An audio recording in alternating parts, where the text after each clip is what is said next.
Hello friends, मैं निता भास्कर आप सभी लोगों का अपने यूट्यूब चैनल पर स्वागत करती हूँ और आशा करती हूँ कि आज वीडियो पॉलिटिकल साइंस की आपको बहुत पसंद आएगी और लेक्चर वीडियो है ये और आपके लिए बहुत उपयोगी होगी। देखिए, यूनिट 5 है ये यूजीसी नेट जेआरएफ एग्जाम के लिए।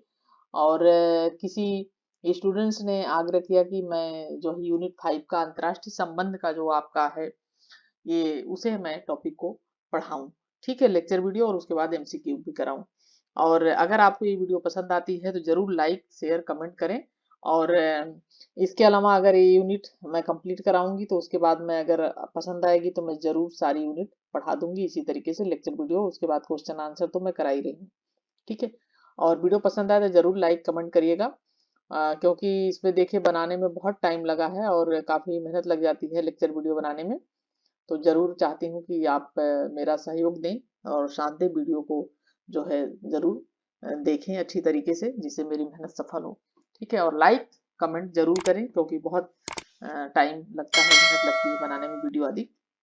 ठीक है, तो चलिए वीडियो पसंद आए तो ज़रूर लाइक करिएगा कमेंट करिएगा और शुरू करते हैं। और यूनिट 5 है ये। ठीक है, अंतर्राष्ट्रीय संबंध।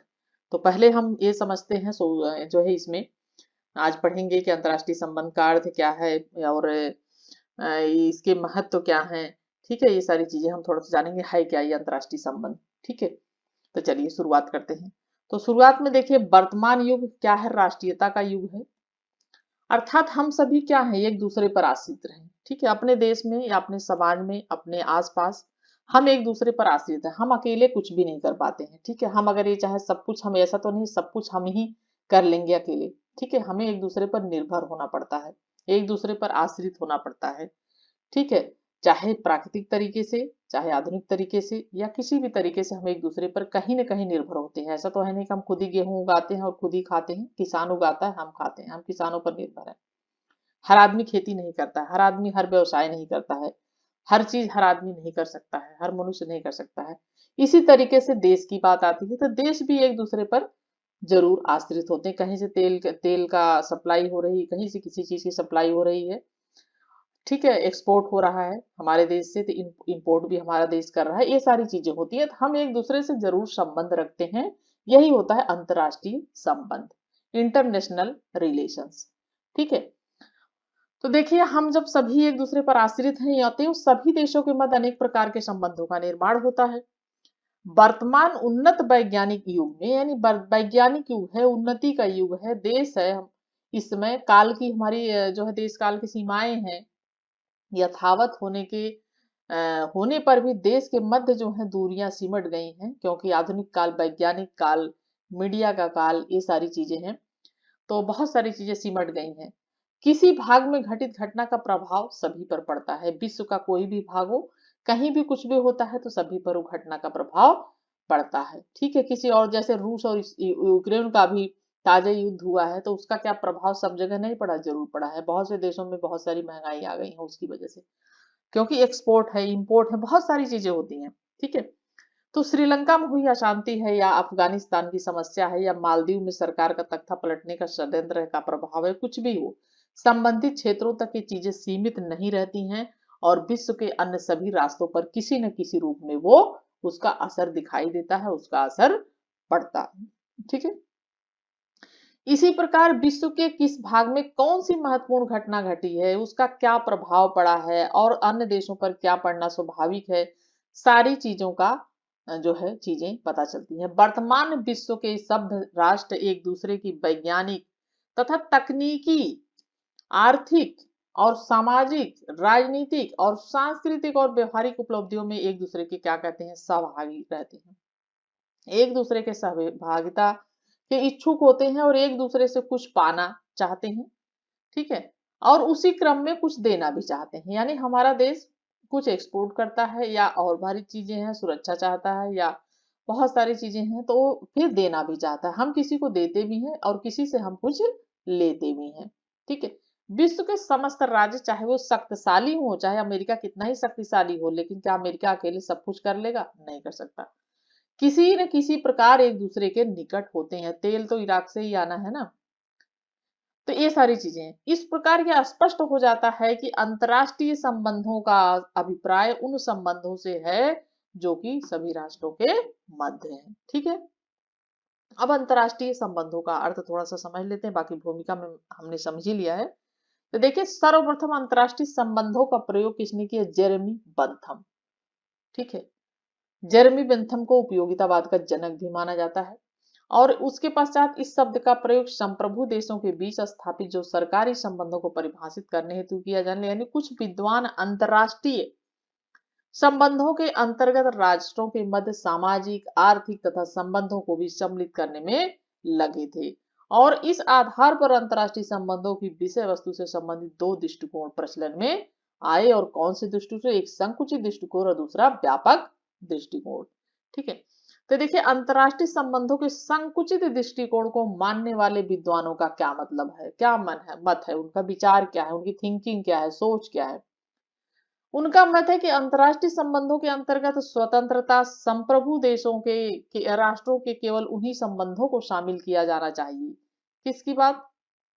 संकुचित दृष्टिकोण की बात की जा रही है, जिनका संचालन इन देशों के सत्ताधारियों द्वारा किया जाता है। ठीक है, और देखिए, जेम्स रोजन ने कहा है कि राष्ट्रीय तथा अंतरराष्ट्रीय संबंधों के बीच कोई सीमा रेखा खींचना बहुत ही कठिन कार्य है, यानी कोई सीमा रेखा नहीं खींचा सकती। अतः संक्षेप में निष्कर्ष में निकाला जा सकता है या कहा जा सकता है कि वर्तमान में अंतरराष्ट्रीय संबंधों के अंतर्गत विभिन्न देशों के मध्य सरकारी संबंधों का ही अध्ययन नहीं सिर्फ किया जाता है, यानी सिर्फ सरकारी संबंध ही नहीं होते, बल्कि इनके अन्य अतिरिक्त महत्वपूर्ण समूह द्वारा निर्देशित और संचालित उन संबंधों का भी अध्ययन किया जाता है, जिनका प्रभाव संप्रभु देशों पर निश्चित रूप से, अवश्य रूप से पड़ता है। अब हम अंतरराष्ट्रीय संबंधों का क्षेत्र देख लेते हैं, क्या क्षेत्र है, इनके सीमाएं क्या है। तो देखिए, बदलते समय के साथ साथ अंतरराष्ट्रीय संबंधों के क्षेत्र में भी व्यापक परिवर्तन और वृद्धि हुई है। आरंभ में अंतरराष्ट्रीय संबंधों का अध्ययन कूटनीतिक इतिहास तथा स्थानीय क्षेत्रीय समस्याओं का ज्ञान प्राप्त करने तक ही सीमित था, यानी शुरुआत में कूटनीतिक इतिहास और स्थानीय जो समस्याएं थी उनके बारे में जानना ही सीमित था। लेकिन अंतरराष्ट्रीय संबंधों के अंतर्गत विभिन्न देशों के बीच केवल राजनीतिक संबंधों का ही अध्ययन किया जाता था। ठीक है, पहले तथा समसामयिक संबंधों का अध्ययन केवल मात्र इस दृष्टिकोण से किया जाता था कि कुछ निष्कर्ष पर पहुंचा जा सके। लेकिन इसके पश्चात अंतरराष्ट्रीय कानून का अध्ययन भी अंतरराष्ट्रीय संबंधों के अंतर्गत किया जाने लगा, अंतरराष्ट्रीय कानून का जो है अध्ययन भी। ठीक है, राष्ट्र संघ की जब स्थापना हुई उसके पश्चात अंतरराष्ट्रीय संगठनों का अध्ययन भी अंतरराष्ट्रीय संबंधों के अंतर्गत आ गया। जब द्वितीय विश्व युद्ध हुआ और उसकी समाप्ति हुई तो उसकी समाप्ति के बाद विश्व पटल पर अनेक महत्वपूर्ण परिवर्तन हुए। अमेरिका तथा सोवियत संघ का महाशक्तियों के रूप में उदय हुआ, परमाणु युद्ध का खतरा शुरू हो गया, अनेक पराधीन राष्ट्रों को स्वतंत्रता की प्राप्ति हुई और अनेक राष्ट्रों के मध्य बढ़ती हुई आत्मनिर्भरता तथा विकासशील जो देश थे उनमें जनमत आकांक्षाओं की वृद्धि हुई, आदि चीजें हुई, जिनके कारण अंतरराष्ट्रीय संबंधों का क्षेत्र क्या हुआ? बहुत अधिक व्यापक हो गया। तो ये हो गया व्यापक दृष्टिकोण। ठीक है, संकुचित दृष्टिकोण और ये हो गया व्यापक दृष्टिकोण। ठीक है, और इसका क्षेत्र। तो जब अंतरराष्ट्रीय संबंधों के वैज्ञानिक अध्ययन पर विशेष जोर दिया जाने लगा, जिससे नवीन सिद्धांतों का क्या हुआ? प्रतिपादन हुआ। तो द्वितीय विश्व युद्ध के बाद परिवर्तित नवीन परिस्थितियां जो हुई उसके परिप्रेक्ष्य में विभिन्न देशों की सैनिक नीतियों के साथ साथ उनके नेतृत्व के व्यवहार तथा क्षेत्रीय अध्ययन को भी विशेष महत्व दिया जाने लगा। और उसके बाद वर्तमान में, ठीक है, अंतरराष्ट्रीय संबंधों के अंतर्गत अंतरराष्ट्रीय राजनीति हो गई, अंतरराष्ट्रीय संगठन है, अंतरराष्ट्रीय कानून है, कूटनीतिक क्षेत्रीय अध्ययन है, मनोवैज्ञानिक अध्ययन है, आदि को भी शामिल किया जाने लगा है। अनुशासन के रूप में बात की जाए तो अनुशासन के रूप में अंतरराष्ट्रीय संबंध विकसित हो चुका है। लेकिन फिर भी कुछ विद्वानों की राय है जो ये कहते हैं कि राजनीतिक विज्ञान इतिहास का ही एक अंग है। तो कुछ विद्वानों की राय में जो राजनीतिक विज्ञान है वो इतिहास का ही एक अंग है। ठीक है, और इस मान्यता के पीछे तर्क क्या दिया जाता है? इस मान्यता के पीछे तर्क यह दिया जाता है कि क्षेत्र में एकता अध्ययन में वस्तुनिष्ठता यानी क्षेत्र में एकता और अध्ययन में वस्तुनिष्ठता तथा क्षेत्र के संबंध में सर्व सम्मति का होना आवश्यक है। यानी जब क्षेत्र की बात आती है सबकी सम्मति होनी चाहिए, सबको सुविधाएं मिलनी चाहिए, सबको लाभ भी मिलना चाहिए, ठीक है, किसी को नुकसान नहीं पहुंचना चाहिए। और अध्ययन की बात आती है तो वस्तुनिष्ठता बहुत जरूरी, वस्तुनिष्ठ ही प्रश्न सही होते हैं, ठीक है, वस्तुनिष्ठता बहुत जरूरी है, ठीक है, 100% चीजों के लिए। क्षेत्र में एकता होनी चाहिए, जबकि इन सभी विशेषताओं का अंतर्राष्ट्रीय संबंधों में क्या पाया जाता है, अभाव पाया जाता है। अभी भी बहुत से विद्वान अंतर्राष्ट्रीय संबंध के क्षेत्र के विषय में एक मत नहीं होते, यानी बहुत से विद्वान हैं जो अंतर्राष्ट्रीय संबंधों के क्षेत्र के विषय में एक नहीं होते, यानी वो एक चीज को नहीं मानते हैं। तथा राजनीति विज्ञान और अंतर्राष्ट्रीय संबंध स्पष्ट विभाज्य रेखा भी नहीं खींची जा सकती, यानी स्पष्ट विभाजन रेखा भी नहीं खींची जा सकती है, क्योंकि दोनों की अनुशासन संप्रभु राष्ट्रों तथा उनके व्यवहार से संबंधित होते हैं। अंतर्राष्ट्रीय संबंध में वस्तुनिष्ठता की भी कमी है, क्योंकि इसके अध्ययन के समय अध्ययनकर्ता स्वयं के मूल्यों से बहुत अधिक प्रभावित रहता है और वर्तमान में अंतर्राष्ट्रीय संबंध को एक पूर्ण अनुशासन का रूप प्रदान करने का प्रयास निरंतर जारी है। ठीक है, अंतर्राष्ट्रीय संबंधों का महत्व की बात की जाए तो अंतर्राष्ट्रीय संबंधों का देखिए बहुत अधिक महत्व है, क्योंकि शुरुआत में ही मैंने बताया कि अंतर्राष्ट्रीय संबंधों का इसलिए महत्व है कि हर आदमी हर चीज, जैसे हम खुद कुछ भी नहीं कर सकते हैं, उसी लिए हमारा देश भी सिर्फ अपने से सब कुछ करना चाहे तो, क्योंकि हमारे यहाँ सब कुछ का उत्पादन नहीं हो सकता, बहुत सारी चीजें हमें बाहर से इंपोर्ट करनी पड़ती है, एक्सपोर्ट भी हमें करना पड़ता है हमारे पास जिन जो चीजें ज्यादा हैं, और भी बहुत सारे कारण हैं कि हमें एक दूसरे का साथ चाहिए होता है। तो अंतर्राष्ट्रीय संबंधों का बहुत अधिक महत्व है और अनेक प्रकार से इनके महत्व को समझा जा सकता है, जैसे कि अंतर्राष्ट्रीय संबंधों के आधार पर ही वर्तमान राज्य का जीवन और भविष्य निर्भर करता है। यदि एक राष्ट्र अंतर्राष्ट्रीय जगत में अपने संबंधों का निर्माण भली प्रकार कर लेता है तो अपने महत्व में वृद्धि करने के साथ साथ ही वह राजनीतिक रूप से, आर्थिक रूप से, सामाजिक रूप से, सांस्कृतिक रूप से और वैज्ञानिक तथा व्यापारिक हितों का भी संवर्धन वो कर लेता है, इन सभी हितों की पूर्ति वो कर लेता है।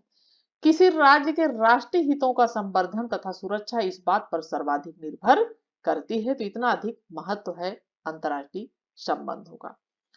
अंतर्राष्ट्रीय रंगमंच पर संबंधों का महत्व भी और समझ लेते हैं, जैसे कि मानव प्रगति पहला पॉइंट तथा सुरक्षा।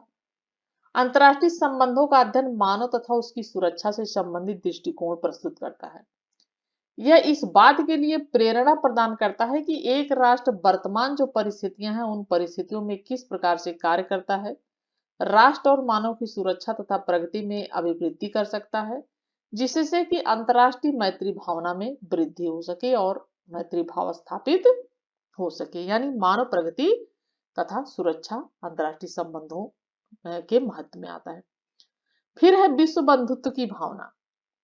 राष्ट्र अथवा राष्ट्रवाद की भावनाएं प्राय समस्त राष्ट्रों में विद्यमान रहती हैं, लेकिन इससे ऊपर उठकर संपूर्ण विश्व को एक रूप रखने की भावना का विकास अंतर्राष्ट्रीय संबंधों के अध्ययन से होता है, क्योंकि हम अगर अकेले कुछ करना चाहें तो हम सब कुछ नहीं कर सकते हैं, इसीलिए हमें एक दूसरे के सहारे की जरूरत होती है और सबका साथ और सबका विकास बहुत जरूरी, सबका साथ होगा तो सबका विकास भी होगा।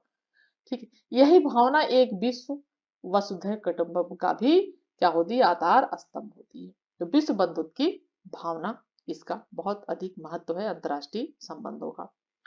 तीसरा पॉइंट है राष्ट्रीय हितों की सुरक्षा। तो अंतर्राष्ट्रीय संबंधों के अध्ययन तथा निर्माण में केंद्र बिंदु के रूप में राष्ट्रीय हित सम्मिलित होते हैं।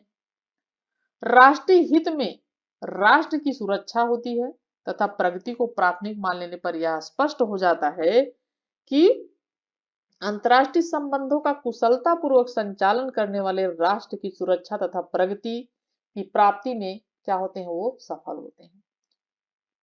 नेक्स्ट पॉइंट है युद्ध और शांति का अध्ययन, यानी अंतर्राष्ट्रीय संबंधों के अध्ययन में अधिक ध्यान युद्ध को टालने के लिए, शांति की स्थापना करने के लिए, क्योंकि अंतर्राष्ट्रीय संबंध अभी देख रहे हैं रूस किस तरीके से हावी था यूक्रेन पे, ठीक है, तो ये सारी चीजें हैं। तो अंतर्राष्ट्रीय संबंध इसीलिए बनाए जाते हैं कि युद्ध हो उसको अधिक से अधिक टाला जाए, शांति की स्थापना की जाए, क्योंकि अगर एक देश का नुकसान हो रहा है तो उससे और भी बहुत देशों का नुकसान हो। जैसे हमारे यहाँ से भारत से, आपको पता है वहां पे लोग एमबीबीएस करने के लिए बच्चे बहुत सारे गए थे, क्या क्या स्थितियां हुई, कैसे कैसे उन लोगों ने यूक्रेन में जाके फंस गए थे बेचारे, और कितनी दिक्कतें उन्होंने झेली। फिर आने में जाने में बहुत सारी परेशानियों का सामना करना पड़ा, और जो है बहुत सारे बच्चे वहां जाके फंस गए थे, क्योंकि वहां पे पढ़ाई एमबीबीएस की सस्ती थी और इंडिया से बहुत सारे बच्चे वहां जाकर पढ़ाई कर रहे थे। तो ठीक है, तो इन अगर युद्ध हुआ तो हमारे देश पे भी फर्क पड़ा और देशों पे भी फर्क पड़ा और भी सारी चीजें हुई। युद्ध तो रूस और यूक्रेन का हुआ, लेकिन असर सब पे दिखाई दिया। तो बहुत सारी चीजें हैं। ठीक है, तो इसीलिए युद्ध को टालने और शांति का स्थापना और उसे बनाए रखने की समस्याओं पर जोर दिया जाता है। यानी युद्ध को अधिक से अधिक टाला जाए, शांति की स्थापना की जाए। ठीक है, वर्तमान में हमारे लिए युद्ध और शांति का अध्ययन पहले की अपेक्षा अधिक महत्वपूर्ण विषय बन गया है। इसका कारण यह है कि युद्ध का स्वरूप संपूर्ण युद्ध का हो गया है। अतः यह अस्तित्व का प्रश्न बन गया है कि अंतर्राष्ट्रीय संबंधों का अध्ययन करके वर्तमान विश्व इस प्रकार की परिस्थितियों का निर्माण कर सकता है जिनमें की संभावित तृतीय विश्व युद्ध, यानी दो विश्व युद्ध तो हो चुके हैं, 1400 जो है 18 में 1914 से 18 तक हुए हैं, फिर दूसरा हुआ है 40 में खत्म हुआ, 40-45 तक चला, 39 से। और फिर संयुक्त राष्ट्र 24 अक्टूबर सन 1945 को संयुक्त राष्ट्र संघ की स्थापना हुई इन सब चीजों को वो करने के लिए। तो तृतीय विश्व युद्ध को या तो रोकने में सफलता मिले या फिर उसे एक लंबे समय तक के लिए टाला जा सके। ठीक है, यहाँ पे टाला होगा, टाला जा सके। तो ये सारी चीजें हैं। ठीक है, नेक्स्ट है आर्थिक व सामाजिक विकास। देखिए, आर्थिक और सामाजिक विकास के लिए भी अंतर्राष्ट्रीय संबंध बहुत महत्वपूर्ण है। अंतर्राष्ट्रीय संबंधों की स्थापना के लिए द्वारा देशों द्वारा आर्थिक और सामाजिक विकास में जो अग्रसर होते हैं, क्योंकि देखिए जैसे हमारे यहाँ से कॉटन बहुत एक्सपोर्ट होता है। ठीक है, हमारे यहाँ से आलू है, गेहूं, बहुत सारी चीजें एक्सपोर्ट होती हैं, क्योंकि हमारे यहाँ अधिक पैदावार होती है। ठीक है, और हम इन चीजों को देके और चीजें हम मंगाते हैं।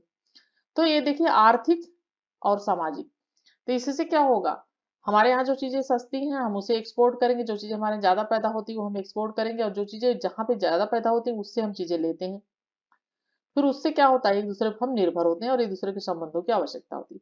तो राष्ट्रों के मध्य आर्थिक संबंध निर्माण परस्पर व्यापार के द्वारा एक दूसरे को आर्थिक सहायता देकर किया जाता है। राष्ट्रों के मध्य पारस्परिक संबंध होने के कारण यह प्रयास सफल हो पाएगा तभी जब आपसी संबंध होंगे। ठीक है, अगर हमारी लड़ाई चल रही होगी अमेरिका से या किसी देश से, तो फिर क्या होगा, कुछ नहीं होगा। फिर वहां पे जो चीज प्रतिबंध लगा देगा, आसपास के देश भी प्रतिबंध लगा देते हैं। ठीक है, तो अर्थात पिछड़े हुए राष्ट्रों को उनके सामाजिक विकास में विभिन्न प्रकार के सहयोग प्रदान कौन करता है, अंतर्राष्ट्रीय संबंधों के द्वारा सहयोग प्रदान किया जाता है और मिलता है।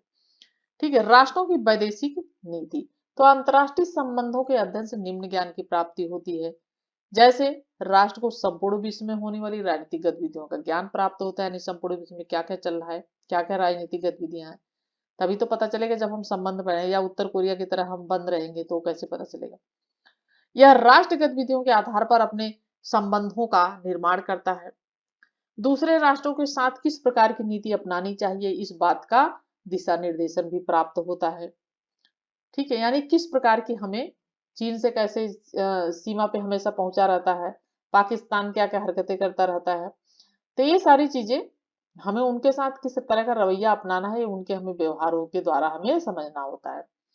ठीक है, उसे यह ज्ञात होता है कि किस राष्ट्र के साथ सामान्य संबंध रखने चाहिए और कौन सा राष्ट्र है जिसके साथ अपेक्षाकृत महत्वपूर्ण संबंधों की स्थापना करना हितकर होगा, यानी किन देशों के साथ हमें हितकर रवैया अपनाना है।